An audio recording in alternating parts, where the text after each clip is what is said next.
गुरुसाक्षात् तस्मै श्री गुरुवे नमः. वक्रतुंड महाकाय सूर्यकोटि समप्रभ निर्विघ्नं कुरु मे देव सर्वकार्येषु सर्वदा. मनोजवं मारुततुल्यवेगं जितेन्द्रियां बुद्धिमतां वरिष्ठं वातात्मजं वानरयूथमुख्यं श्रीरामदूतं शरणं प्रपद्ये. आपदामपहर्तारं दातारं सर्वसम्पदां लोकाभिरामं श्रीरामं भूयो भूयो नमाम्यहम्. तर आपण मागच्या सत्रामध्ये गीतेचा 5वा अध्याय पाहिला. मी थोडा घाईघाईत होतो, तीर्थयात्रा चालू होती, प्रवासामध्येच मागचा क्लास घेतला आणि थोडं आपण त्याच्या आधीचे 2 वार क्लास घेऊ शकलो नाही. त्याबद्दल सर्वांचं क्षमा मागतो. यापुढे आपण प्रयत्न करू रेग्युलरली क्लास घेण्याचा. सर्वजण रेग्युलरली अभ्यास करतात का? स्वतःला अनम्यूट करून तुम्ही उत्तर देऊ शकता किंवा चॅट बॉक्स मध्ये लिहू शकता. नोट्स तुम्हाला देतोय, आपण अध्याय घेतोय, त्याच्याबरोबर आपण तोच अध्याय घरी त्या आठवड्याला वाचताय का? तसं जर केलं तरच फायदा आहे, नाहीतर अरे वा, कांचन यांनी म्हटलेलं आहे की ते दररोज वाचतात गीता. बाकीच्यांचं काय?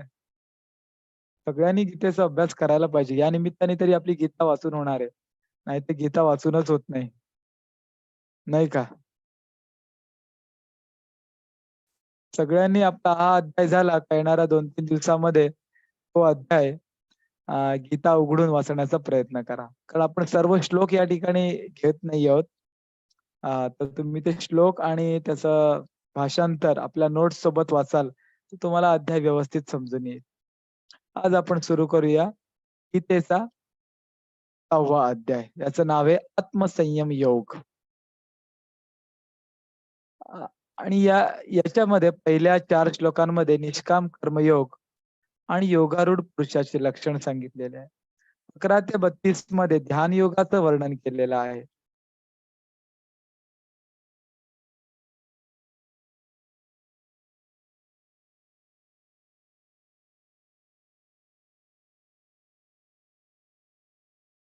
अ, 5 ते 10 श्लोकांमध्ये आत्मउद्धाराची प्रेरणा व भगवत प्राप्ती झालेल्या पुरुषाची लक्षणं सांगितलेली आहेत. 11 ते 32 मध्ये ध्यान योगाचं वर्णन केलेलं आहे. 33 ते 36 मनाच्या निग्रहाचा विषय सांगितलेला आहे. आणि जर एखादा व्यक्ती या योगाच्या अभ्यासामध्ये जर पुढे जाऊ शकला नाही, तर मग त्या योगभ्रष्ट पुरुषाशी काय गती होते याचं वर्णन 37 ते 47 मध्ये केलेलं आहे. तर एकंदरीत आपल्याला म्हणता येईल, की ह्या अध्यायामध्ये ध्यान योग हा सांगितलेला आहे. ध्यान योग मागच्या आपण अध्यायामध्ये पाहिलं होतं, की भगवंताने निष्काम कर्मयोग म्हणजे कोणत्याही फळाची अपेक्षा न ठेवता कर्म करणं, याला निष्काम कर्मयोग म्हटलं. याचं वर्णन केलं होतं आणि त्याचबरोबर ज्ञानयोगी किंवा सांख्ययोग याचं वर्णन देखील केलं होतं. आणि 5व्या अध्यायाचा शेवट भगवंत कशाने करतात, तर माझे भक्त हे सर्वात उत्तम योगी आहेत वर्णन करतात. तर आपण पाहतोय की गीतेमध्ये भगवंत वेगवेगळे योग सांगतात. म्हणजे काय? योग म्हणजे आत्म्याची परमात्म्याशी एकरूपता किंवा जीवात्म्याचं त्या परमेश्वराशी जोडलं जाणारं नातं. आपलं भगवंताशी जे आपण नातं जोडतोय त्याला योग म्हणतात. मग याचे वेगवेगळे आपण पद्धती किंवा वेगवेगळे भाग आपण पाहतोय. जसं आपण ज्ञानयोग, सांख्ययोग पाहिला. त्याच्यानंतर आपण कर्मयोग आणि त्याच्यातही समभावाने कोणत्याही फळाची अपेक्षा न ठेवता केलेले निष्काम कर्मयोग. निष्काम म्हणजे कोणतीही कामना नाहीये त्या कर्मांच्या मागे आणि अशी कर्म देखील उत्तम गती प्राप्त करून देतात. पण भगवंत शेवटी म्हणतात, की जो माझा भक्त आहे, माझा भक्त म्हणजे काय? जो पूर्णपणे मला शरणागत आलेला आहे, तो श्रेष्ठ आहे. आता या अध्यायाची सुरुवात आपण पाहूया भगवंत कशाने करतात. पहिल्या श्लोकामध्ये भगवंत म्हणतात, अनाश्रितः कर्मफलम कार्यम कर्म करोति यः स संन्यासी च योगी च न निरग्निर न चक्रिय. भगवंतांना जाणून आलं होतं की अर्जुनाला कर्मांचा त्याग करून किंवा कर्माचा संन्यास घेऊन युद्ध टाळायचं आहे आणि त्याच्यासाठी ते त्याच्या मनामध्ये भरलेलं आहे. पण भगवंत त्याला सांगतात नाही, तू क्षत्रिय धर्मासाठी लढ, तुझ्या कर्तव्य कर्मासाठी लढ, असं भगवंत वारंवार त्याला सांगत आलेले आहेत. तर त्याच्या मनामध्ये कुठेतरी असं होतं की कर्मांचा त्याग करणं आणि संन्यासी होणं ही श्रेष्ठ गोष्ट आहे कर्म करण्यापेक्षा. या ठिकाणी भगवंत सांगतात संन्यासी किंवा योगी कोण? तर संन्यासी किंवा योगी जनरली म्हटलं जातं की जो अग्नी जाळं पेटवत नाही, स्वतःचं अन्न बनवत नाही, भिक्षा मागून खातो, जो कुठेतरी जंगलामध्ये राहतो, सगळ्या गोष्टींचा, सगळ्या क्रियांचा त्याग करतो, तो म्हणजे संन्यासी. पण या ठिकाणी भगवंत सांगतात, अग्नीचा किंवा क्रियाचा त्याग करणारा संन्यासी किंवा योगी नव्हे. मग संन्यासी किंवा योगी कोण? की तो आपली कर्तव्य कर्म करतोय, पण तो त्या कर्मांच्या फळांचा आश्रय घेत नाहीत. त्याने त्या कर्मांच्या फळांचा त्याग केलेला आहे.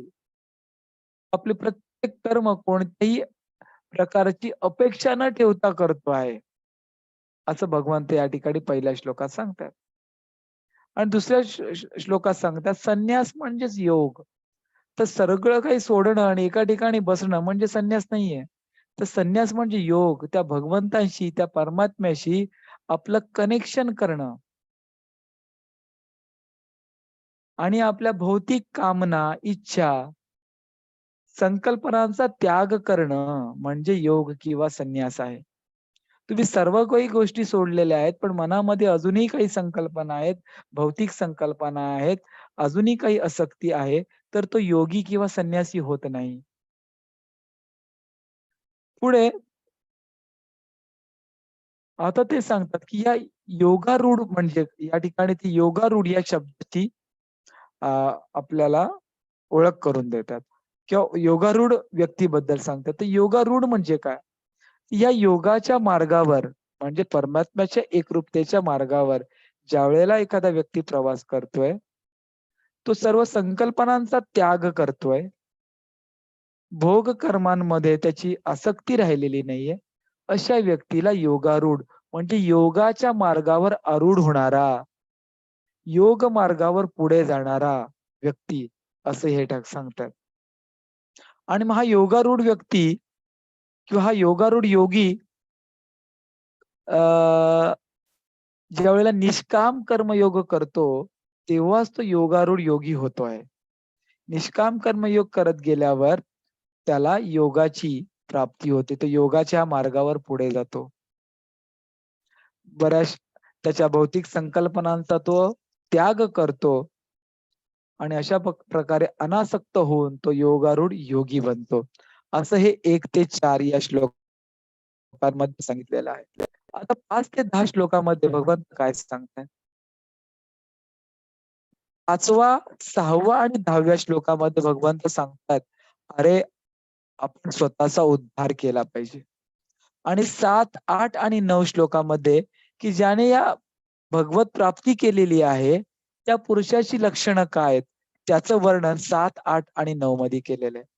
5, 6, 10 मध्ये आपल्याला प्रेरणा देतात आपल्या आत्मोद्धारासाठी. 5वा श्लोक हा फार महत्वाचा आहे. ज्याला कोणाला आयुष्यामध्ये आध्यात्मिक मार्गावर प्रगती करायची आहे, त्याच्यासाठी हा 5वा श्लोक अतिशय महत्वाचा आहे. काय सांगितल्या 5व्या श्लोकामध्ये आपण पाहूया.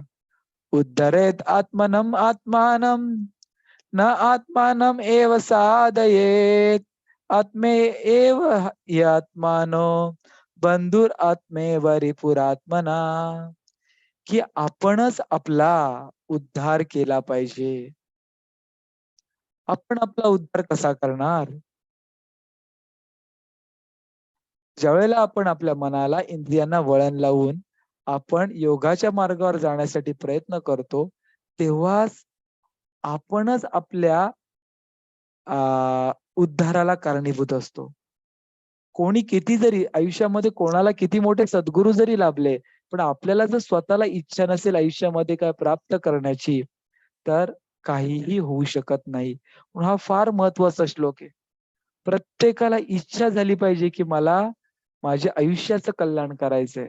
मला भगवत धामाची प्राप्ती करायचं आहे.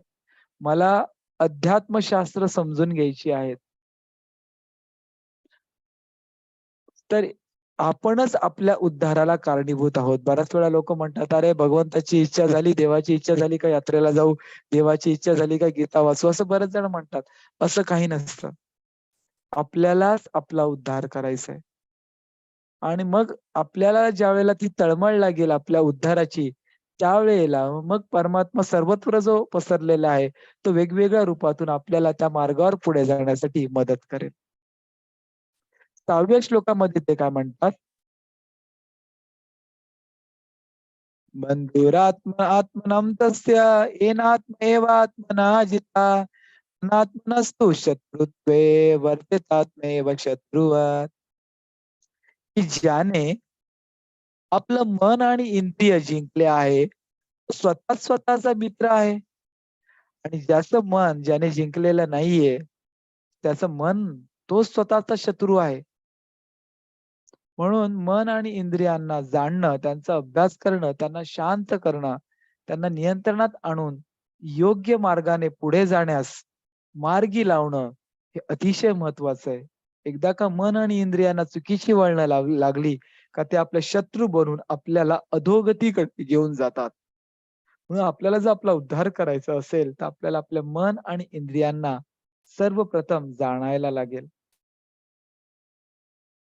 आणि त्यांना नियंत्रणात आणण्यासाठी, त्यांना शांत ठेवण्यासाठी, त्यांना चांगलं वळण लावण्यासाठी, त्यांना उत्तम संस्कार देण्यासाठी आपल्याला प्रयत्न करावे लागतील.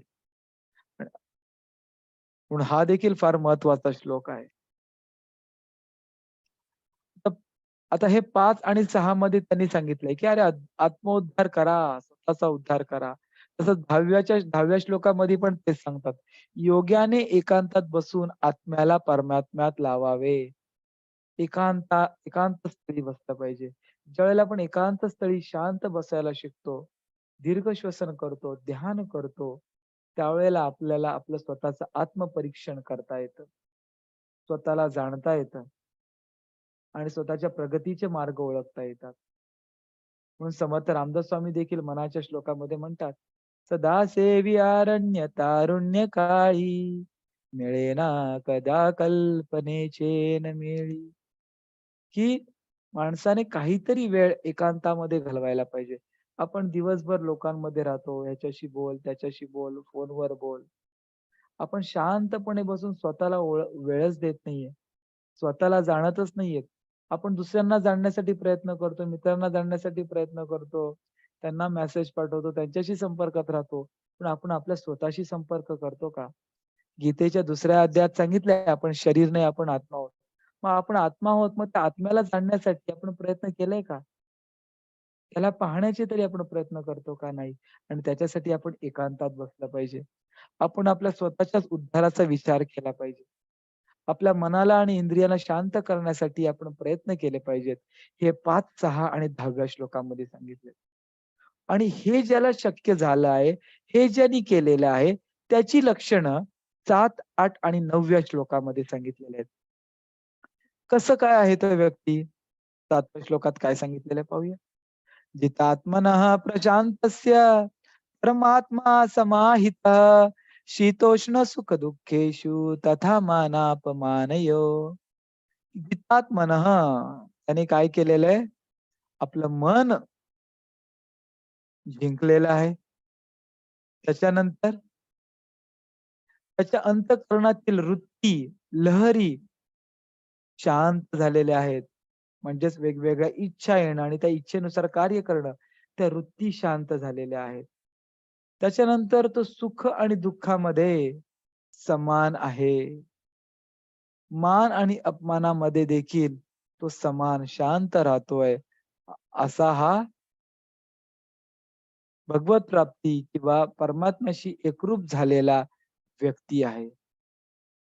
पुढच्या श्लोकात सांगितले विज्ञान तृप्तात्मा निर्विकार विजितेंद्रिया चतुष्टश्मकांशन असा हा योगी भगवंताला प्राप्त होतो. तर इंद्रिय तर त्याने जिंकलेलीच आहेत.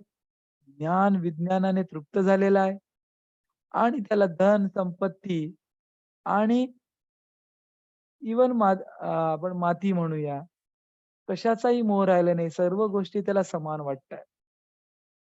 त्यानंतर सुहृद, मित्र, वैरी, नातेवाईक, मध्यस्थ, सज्जन, पापी सर्वांविषयी तो समान भाव ठेवतोय. सर्वांच्या हृदयामध्ये तो भगवंताला पाहतो. आत्मस्वरूपाला पाहतो. सर्वत्र पाहण्याची त्याची जी दृष्टी आहे, ती समान झालेली आहे. कोणती आसक्ती राहिलेली नाहीये. मन इंद्रिय शांत झालेली आहेत. अशी ही आत्मसाक्षात्कारी किंवा भगवत प्राप्त पुरुषाची लक्षणं आहेत. 3 श्लोकात आपल्याला प्रेरणा दिलेली आहे, की तुम्ही याच्यासाठी कार्य करा आणि 3 श्लोकामध्ये सांगितलेलं आहे, की जर तुम्ही ती जर परमात्म्याची प्राप्ती केली, तर त्याची लक्षणं अशी असतील.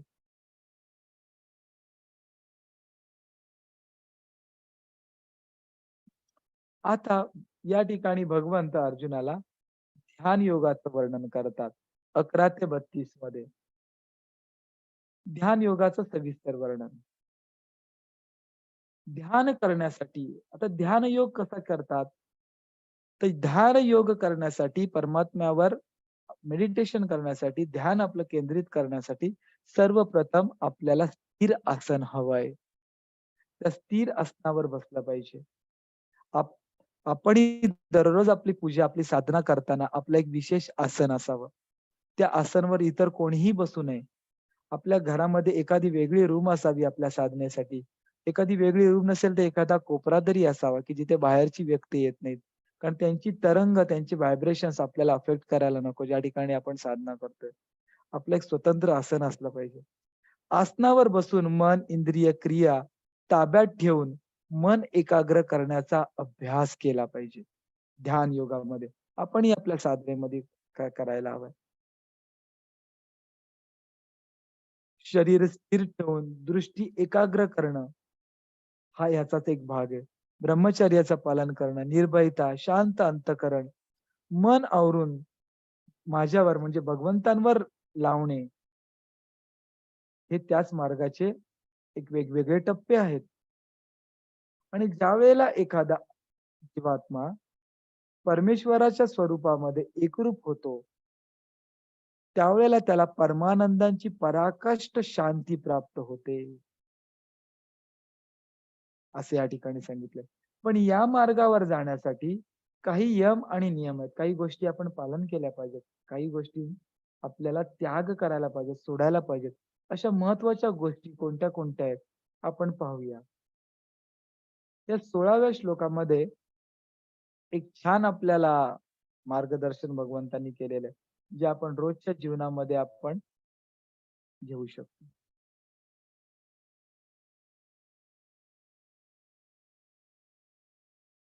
नात्यश्नस्तु योगोऽस्ति न चैकान्त मनश्नता न चाति स्वप्नशीलस्य जाग्रतो नैव च अर्जुन. आणि पुढच्या 17व्या श्लोकात म्हटलं युक्ताहार विहारस्य युक्तचेष्टस्य कर्मसु युक्त स्वप्नावबोधस्य योग भवति दुःखः.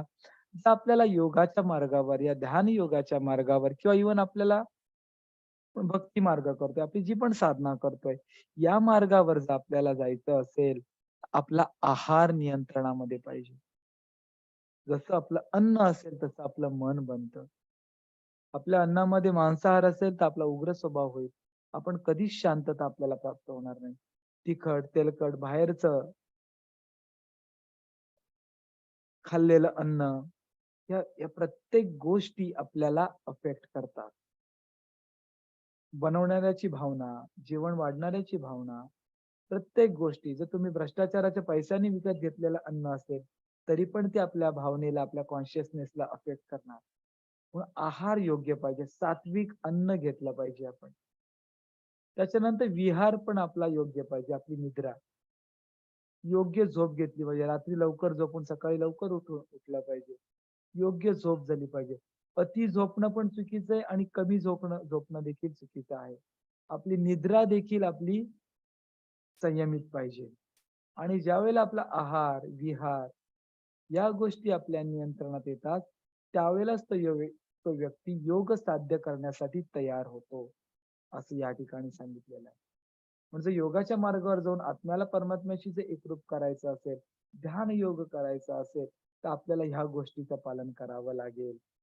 हा सगळ्यांसाठी फार महत्वाचा आपल्या आपल्या सर्वांसाठी हा फार महत्वाचा संदेश या ठिकाणी दिलेला आहे.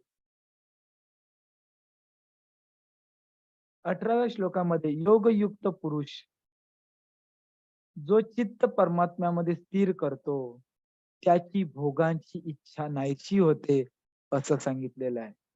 की ज्यावेळेला अशा प्रकारे आहार-विहार पाळत, भगवंतांवर ध्यान करत, परमात्म्याशी एकरूप होण्याचा जो प्रयत्न करतो, त्याच्या संसारातल्या भोगांची इच्छा नाहीशी होते. त्याचं चित्त स्थिर होतं. त्याला परमात्म्याचा साक्षात्कार होतो. तो संतुष्ट होतो. त्याला आनंदाची प्राप्ती होते. त्याला अन्य कोणताही लाभ नको असतो. तो कोणत्याही दुःखाने विचलित होत नाही, असं वर्णन केलेलं आहे. आणि या मार्गावर जाण्यासाठी एक आहे, अनेक काळ लागणार आहे. ही काही लगेच गोष्ट प्राप्त होणार नाही. याच्यासाठी त्याच्याकडे धैर्य पाहिजे आणि उत्साह देखील पाहिजे. आणि क्रमाक्रमाने अभ्यास करत या योग्याने इतर कोणताही विचार न करता पुढे गेलं पाहिजे. पण या मार्गावर जाताना अनेक वेळा तो योगी, तो प्रयत्न करणारा साधक अ, अनेक अडथळ्यांना तोंड देऊ शकतो. अनेक अडचणी येऊ शकतात. अनेक वेळेला तो खचू शकतो. अनेक वेळेला त्याचा मार्ग स्थगित होऊ शकतो. तो मागे पडू शकतो किंवा त्याला अपयश येऊ शकतो. याच्यासाठी त्याने वारंवार प्रयत्न करत राहिला पाहिजे. जिथपर्यंत त्याचं पूर्ण मन एकाग्र होत नाही, तिथपर्यंत त्याला वारंवार प्रयत्न करत राहिले पाहिजेत. आणि असे वारंवार आपण ज्यावेळेला प्रयत्न करत राहू, केव्हा तरी आपण त्या परमात्म्याशी एकरूप होऊन आपण त्या शांतीचा आणि आपण त्या अक्षय आनंदाचा आपण काय करू? अनुभव घेऊ. आणि ज्यावेळेला हा अनुभव आपल्याला येईल, त्यावेळेला आपण सर्व सुख-दुःखांमध्ये आपण समान राहू. त्याचबरोबर सर्व प्राणी मात्रांमध्ये आपण समभाव ठेवू. सर्वत्र आपण त्याच परमात्म्याला पाहायला शिकू. असं हे ध्यान योगाचं वर्णन भगवंतांनी या ठिकाणी केलेलं आहे. यानंतर 33 ते 36 मध्ये मनाच्या निग्रहाचा विषय सांगतो. अर्जुन म्हणतो, "अरे तुम्ही हा जो ध्यानयोग सांगितलेला आहे, ज्या ठिकाणी तुम्ही मन एकाग्र करायला सांगताय, इंद्रियांना नियंत्रित करायला सांगताय, पण हे फार कठीण आहे." हा श्लोक आपण आपल्या त्या 5 दिवसाच्या कोर्समध्ये देखील घेतला होता.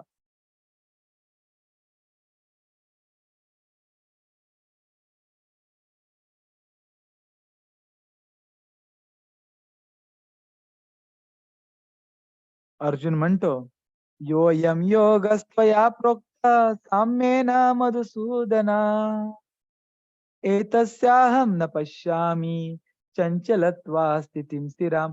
तुम्ही हा जो मन स्थिर करण्याचा हा जो ध्यान योग सांगितलेला आहे, हा मला कठीण वाटतोय. का? कारण मन हे चंचल आहे आणि मन चंचल असल्यामुळे ही जी तुम्ही योगाची स्थिती सांगताय, ती मला कठीण वाटते. पुढच्या श्लोकात तो सांगतो, मन कसं आहे? चंचल ही मन कृष्ण प्रमाती बलवत दृढम तस्याहम निग्रहम मन्ये वायोरिवासु दुष्कुरम.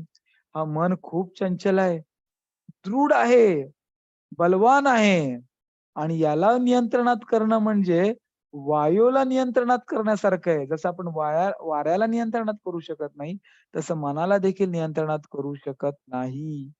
असं अर्जुन या ठिकाणी म्हणतोय. भगवंत म्हणतात, "बरोबर आहे तुझं. असंशय महाबाहो मन दुर्निग्रहम चलम." बरोबर म्हणतोयस तू. मनाला नियंत्रणात करणं खरोखर कठीण आहे. पण करू शकतो. अशक्य नाहीये ते. कठीण आहे पण अशक्य नाही. कसं करू शकतो? अभ्यासेन तु कौंतेय वैराग्येण च गृह्यते. अभ्यास. अभ्यास म्हणजे सराव करायला पाहिजे. सातत्याचे प्रयत्न करायला पाहिजे. मन जिकडे-जिकडे जाईल तिथून-तिथून मन आपल्याला पुन्हा आपल्या साधना मार्गावर, आपल्या ध्येयावर आणण्यासाठी प्रयत्न करावे लागतील. आणि त्याचबरोबर आपल्याला नको असलेल्या अनेक विषयांचा त्याग करावा लागेल. वैराग्यानच गृह्यते असं भगवंत या ठिकाणी सांगतात. आणि जो मन ताब्यात ठेवतोय, सतत प्रयत्नशील राहतोय, त्या व्यक्तीस योग शक्य आहे, असं भगवंतांनी या ठिकाणी सांगितलेलं आहे. आता अर्जुनाचा परत प्रश्न येतो. ठीक आहे, तुम्ही म्हणताय की सतत प्रयत्न केला पाहिजे, अभ्यास केला पाहिजे, वैराग्य ठेवलं पाहिजे. मग हा योग शक्य आहे. पण जर का या मार्गावर एखादा पुढे जाऊ शकला नाही, अर्धवटच त्याचा हा मार्ग राहिला, तर मग काय? तर त्याचा हा योग मार्ग भ्रष्ट झाला, अर्धवट राहिला, अपूर्ण राहिला, तर त्या पुरुषाची गती काय होणार? या मृत्यूपर्यंत जो तो त्याचा योगाचा पूर्ण मार्ग पूर्ण करू शकला नाही, तर त्याचं काय होईल? तो नाश तर नाही ना पावत? हा माझा संशय तुम्ही दूर करा. मग 40व्या पासून श्लोकापासून 47व्या श्लोकापर्यंत भगवंत सांगतात, की "अरे नाही, भगवत प्राप्तीसाठी प्रयत्न करणारा कोणताही मनुष्य अधोगतीला जात नाही. जरी तो योगभ्रष्ट झाला, तर त्याच्या बाबतीत 2 गोष्टी होतात. एक तर तो स्वर्गात जाईल आणि स्वर्गात राहून तो काय करेल? पुन्हा जन्म घेईल, पण कोणत्या घरात? शुद्ध आचरण करणाऱ्या श्रीमंताच्या घरात. आणि श्रीमंताच्या घरात जर जन्म घेतला आणि ज्या घरामध्ये भक्ती असेल, आध्यात्मिक वातावरण असेल, तो स्वभावतःच निःशंकपणे पुन्हा भगवत मार्गाकडे आकर्षित होतो आणि त्याचा पूर्वजन्मामध्ये अर्धवट राहिलेला मार्ग तो पूर्ण करतो. किंवा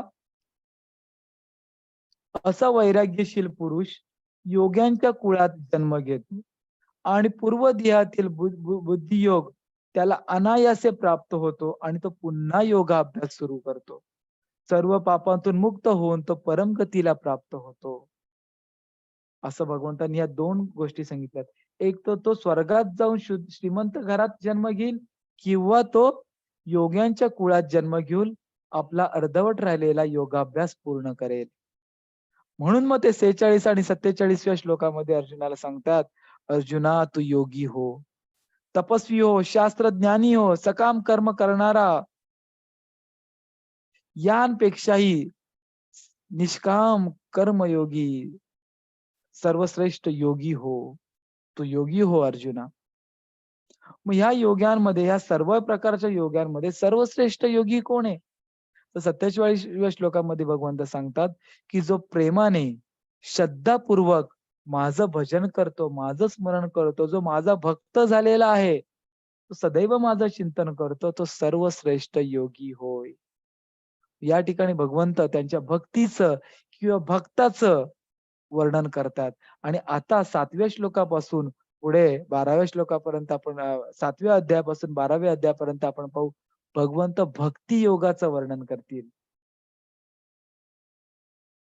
भगवंताच्या भक्ताचं काय? म्हणजे ज्ञानयोग, ध्यानयोग या टेक्निकल आपल्या स्वतःच्या बळावर भगवंतांना प्राप्त करण्याचे प्रयत्न आहेत. मग भक्तियोग म्हणजे काय? भक्तियोगामध्ये भगवंतांना शरणागत जाणं, भगवंतांना म्हणणं, "बाबा मी तुझा आहे. तू आता माझा उद्धार कर." पूर्णपणे भगवंतांना शरणागत होणं, भगवंतांवर अवलंबून राहणं, त्याला भक्तियोग म्हटलेलं आहे. आणि मग आता या भक्तियोगाचं वर्णन भगवंत पुढे 7व्या ते अध्यायापासून पुढे ते करतील. या ठिकाणी अशा प्रकारे आपला 6वा अध्याय पूर्ण झालेला आहे. कोणाचे काही शंका असतील, प्रश्न असतील तर आपण विचारू शकता. कोणाला काही विचारायचंय का?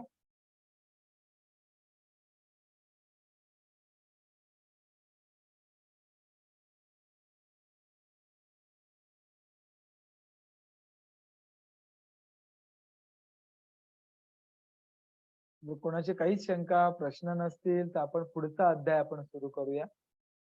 आपण कारण आता 10च वाजलेत, आपला अजून एक अध्याय पूर्ण होईल.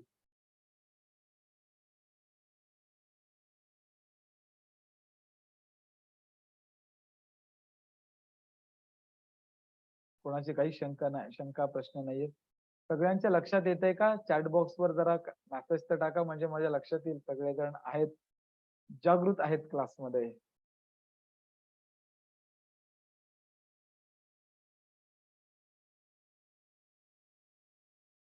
आपण 7वा अध्याय आपण सुरू करूया आज.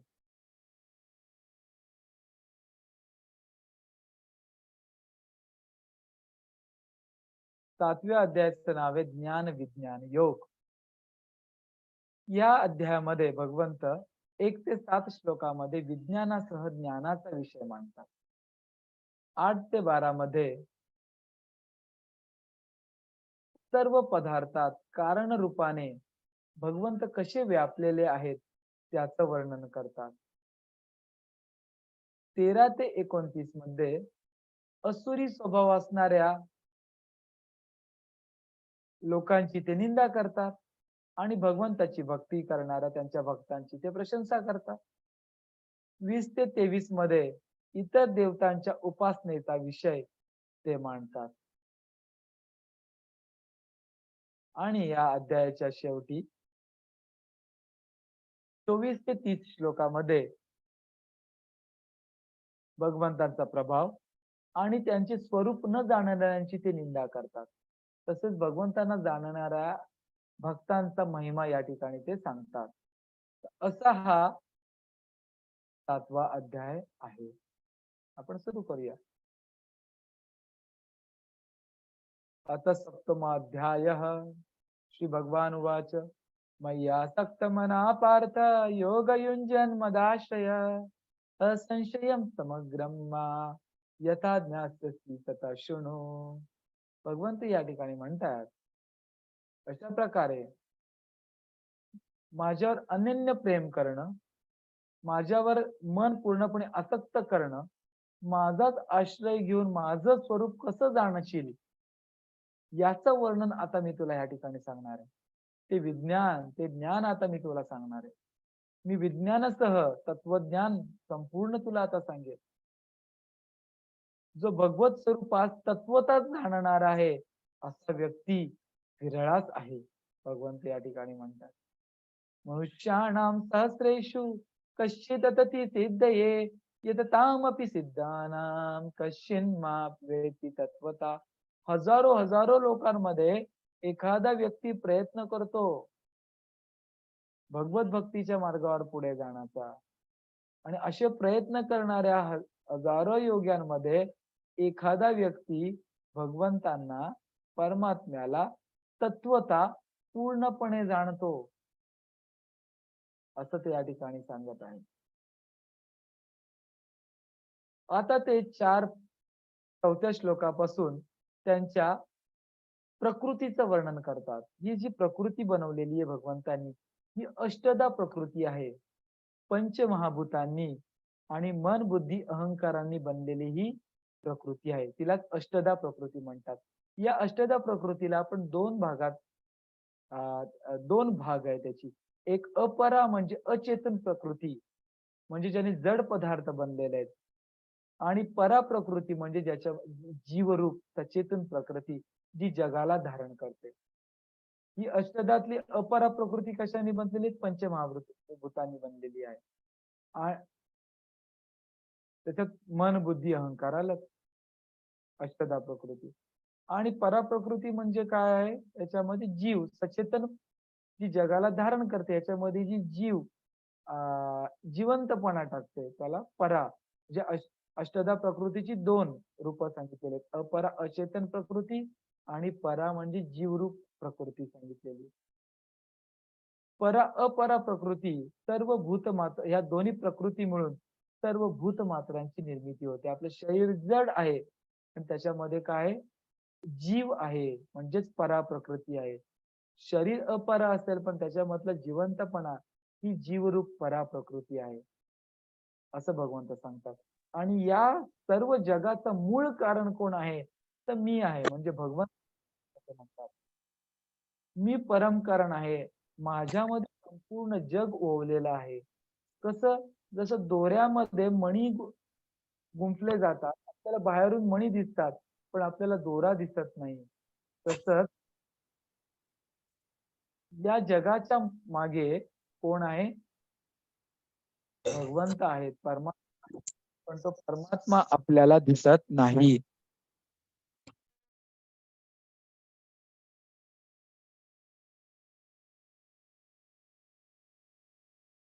आता 8 ते 12व्या श्लोकामध्ये भगवंत काय सांगतात, की बघा ह्या सगळ्या जगाचं कारण मीच आहे आणि सगळीकडे मीच व्यापलेलो आहे. मग मी सगळीकडे कसा व्यापलेला आहे, ही त्यांची व्यापकता सांगण्यासाठी ते काही उदाहरणं देतात. पाण्यामधली टेस्ट मीच आहे. चंद्र सूर्यातला प्रकाश मीच आहे. पृथ्वीतला गंध मीच आहे. तपस्व्यांच्यातलं तप मीच आहे.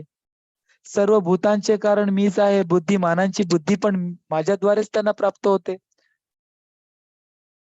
बलवानांची आसक्ती कामणारे सामर्थ्य देखील मीच आहे. धर्मान अनुकूल केलेला काम देखील मीच आहे. आणि या परमात्म्याच्या माझ्या सत्तेमुळेच ही त्रिगुणमय म्हणजे सत्वगुण, रजोगुण आणि तमोगुणायुक्त ही जी सृष्टी आहे, ही माझ्याच सत्तेमुळे चालते आहे, असं भगवंत सांगतात. सर्वत्र मीच व्यापलेला आहे. तर ही स्वतःची व्यापकता 8 ते 12व्या श्लोकामध्ये भगवंत सांगतात. 13 ते 19 मध्ये आसुरी स्वभाव असणाऱ्यांची निंदा करतात. भगवंताचे भक्त नाहीयेत, त्यांना असुर म्हटलेलं आहे. त्यांची निंदा भगवंत या ठिकाणी करतात. पण जे भगवंताचे भक्त आहेत, त्यांची ते प्रशंसा करतात. त्या त्रिगुणांच्या भावाने जे लोक मोहित झालेले आहेत, ते भगवंतांना ओळखत नाहीत, भगवंतांना जाणत नाहीत. का? कारण ही त्रिगुणात्मक जी माया जी आहे, ती पार करणे फार कठीण आहे. त्या मायेचं जे आवरण आहे, त्या मायेच्या आवरणातून भगवंतांना जाणणं फार कठीण आहे. दैवी येशी गुणमयी मम माया दुरत्तया मामेव प्रपद्यन्ते मायामेतां तरन्ति ते. ही जी त्रिगुणात्मक ही जी माया आहे, ती काय करते आपल्याला अंधकारात ठेवते. आपल्याला ती भ्रमामध्ये ठेवते. ती आपल्याला ईश्वर जाणून देत नाही. जीवनाचं सत्य जाणून देत नाहीत. अनेक भ्रम निर्माण करून या संसारामध्ये आपल्याला गुरफटून ठेवते. पण जो कोण भगवंतांचं भजन करतो, मामेव प्रपद्यन्ते, जो भगवंतांना शरण करतो, तो या मायेला उल्लंघन करून पुढे जाऊ शकतो. या मायेला पार करून या संसाराच्या पलीकडे जाऊ शकतो, असं भगवंत सांगितलेलं आहे. नमा दुष्कृतीनो मूढा, जे मूढ आहेत, असे अज्ञानी लोक भगवंतांना जाणू शकत नाहीत. नमा दुष्कृतीनो मूढा प्रपद्यन्ते नराधमा माया अप्रित ज्ञाना असुरम भावमाश्रिता, की मायेच्या द्वारे ज्यांचं ज्ञान हरलेलं आहे, ज्यांचा असुरी स्वभाव झालेला आहे, असे मनुष्य नीच दूषित कर्म करतात. असे मूढ लोक भगवंतांचं भजन करत नाही. मग भगवंतांना कोण भजन करतं किंवा भगवंतांकडे जाण्यासाठी कोण प्रयत्न करतं? तर 4 प्रकारचे लोक प्रयत्न करतात भगवंतांच्या प्राप्तीचे किंवा आध्यात्मिक मार्गावर जाण्यासाठी. कोणते 4 प्रकारचे लोक आहेत ते पाहूया. चतुर्विधा भजन्ते मां जना सुकृतिनो अर्जुना अर्थो जिज्ञासु अर्थार्थी ज्ञानी च भरतर्षभा. कोण 4 लोक? अर्थार्थी, अर्थ, जिज्ञासू आणि ज्ञानी असे 4 प्रकारचे लोक भगवंतांना प्राप्त करण्याच्या मार्गावर प्रयत्न करतात. अर्थार्थी म्हणजे काय? त्याला सांसारिक लोभ आहे. मला भरपूर संपत्ती पाहिजे. चला भगवंतांचे भजन करूया. अरे माझ्या जीवनात खूप संकट आलेली आहेत. चला भगवंतांना प्रार्थना करूया संकट सोडण्यासाठी. ते लोकं भगवंताकडे जातात. जिज्ञासू, अरे मला जाणायचंय. नक्की काय भानगड आहे बाबा ही? नक्की जीवात्मा म्हणजे काय? परमात्मा म्हणजे काय? हे जग कसं काय चाललंय? असे जिज्ञासू लोक. आणि ज्ञानी म्हणजे ज्यांना भगवंताचं, भक्तीचं ज्ञान झालेलं आहे. असे ज्ञानी लोक हे 4 प्रकारचे लोक भगवंतांच्या मार्गावर जातात किंवा त्यांना भजण्याचा प्रयत्न करतात. मग चौघांमध्ये श्रेष्ठ कोण? ज्ञानी. अनन्य प्रेम, भक्ती असलेला ज्ञानी भक्त हा उत्तम व प्रिय आहे, असं 17व्या श्लोकामध्ये भगवंत सांगतात. तेषां ज्ञानी नित्ययुक्ता एक भक्तिर्विशिष्यते प्रियो हि ज्ञानी अत्यर्थ अहम सच मम प्रिय. असा भक्त की जो माझ्यावर प्रेम करतोय, माझी भक्ती करतोय, असा ज्ञानी भक्त मला फार प्रिय आहे, असं भगवंत या ठिकाणी सांगत आहे. कारण हा ज्ञानी भक्त पूर्णपणे भगवंतांमध्ये स्थित असतो आणि असे ज्ञानी भक्त फार दुर्मिळ असतात, असं भगवंत या ठिकाणी सांगतात. मग 20 ते 23व्या श्लोकांमध्ये काय आहे? इतर देवतांच्या उपासनेचा विषय. विषयासक्त पुरुष इतर देवतांची पूजा करतात. काही लोकांना काही भौतिक इच्छा हव्या असतात. अशा भौतिक इच्छांसाठी की भगवंतांचे जे देवता रूप आहेत, वेगवेगळी देवता आहेत. या अशा वेगळ्या देवतांविषयी सकाम भक्ती म्हणजे कोणतीतरी इच्छा ठेवून लोकं त्या देवतांना भजतात आणि मग अशा देवतांची सकामतेने केलेली भक्ती भगवंत म्हणतात त्या मीच त्या लोकांची श्रद्धा देखील त्या देवतांविषयी दृढ करतो. कारण मीच सर्वत्र आहे. जर एखाद्याने एखाद्या देवतेवर जर विश्वास ठेवला, तर तो विश्वास देखील मीच दृढ करतो. आणि मग त्या देवतांकडून मीच ठरवलेले भोग त्याला निश्चितपणे प्राप्त होतात. पण ते फळ नाशिवंत असते आणि ती लोकं त्या देवतांना प्राप्त होतात. पण माझे भक्त आहेत, ते मला कसंही भजवत आणि ती मलाच येऊन मिळतात, असं भगवंत सांगतायत.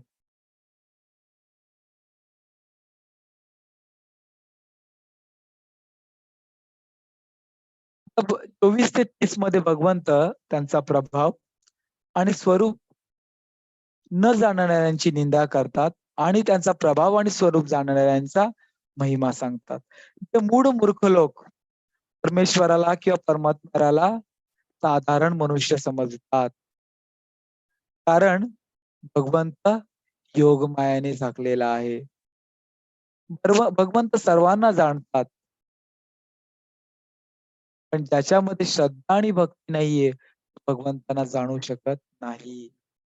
इच्छा, द्वेष जर प्राण्यांमध्ये असतील, त्याला सुख-दुःख रूपी द्वंद्वांमध्ये तो अडकला जातो आणि मग अज्ञानामध्ये तो होऊन जातो.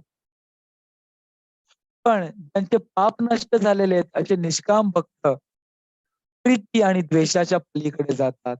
सुख-दुःखांच्या द्वंद्वातून मुक्त होतात. सर्व प्रकारे दृढ निश्चयाने ते भगवंतालाच भजतात.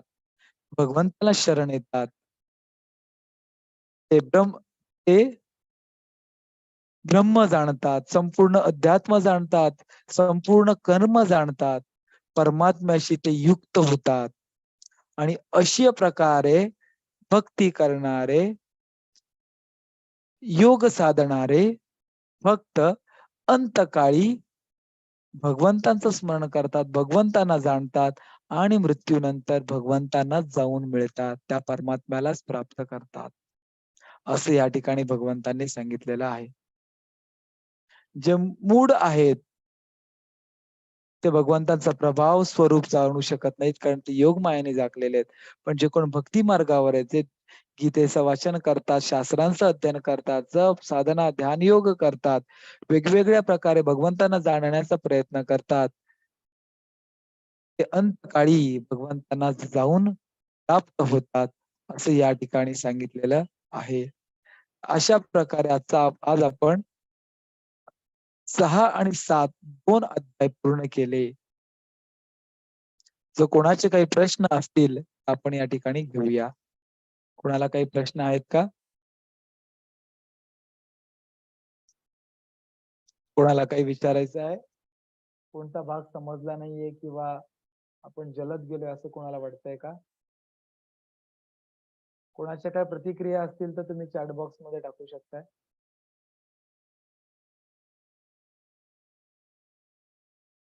सगळ्यांना समजतंय का? सगळ्यांच्या लक्षात येतंय?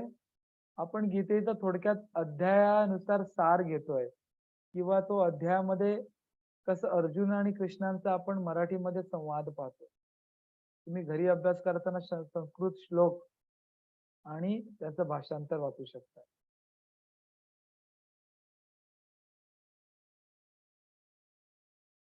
तुम्हाला काही विचारायचं आहे का? जर कोणाचे काही प्रश्न नसतील तर आपण या ठिकाणी थांबूया. आपण पुढच्या शुक्रवारी नक्की भेटूया आणि आपण 8वा आणि तुमची इच्छा असेल तर आपण 18 अध्यायापर्यंत जाऊया. आपण पुढे 8 आणि 9वा अध्याय घेऊ. किती जणांची इच्छा आहे की आपण 18 अध्याय पूर्ण करावेत? जरा चॅट बॉक्स मध्ये मेसेज टाका, बघूया किती जण उत्सुक आहेत. उरलेले आपण अध्याय आपण पूर्ण करावेत. म्हणजे मला कळेल की तुम्ही लोक ऐकतायत. कारण वक्त्याला प्रेरणा तेव्हाच मिळते ज्या वेळेला श्रोते तयार आहेत. बरं बरं बरं.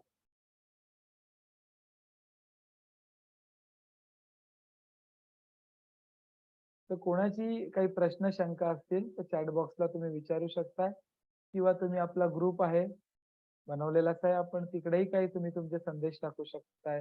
तुमचा अभ्यास कसा करताय, तुम्ही काय तुमच्या काही प्रतिक्रिया असतील तर तुम्ही पाठवत जा. म्हणजे आम्हाला कळेल आपण काय करत आहात. ठीक आहे.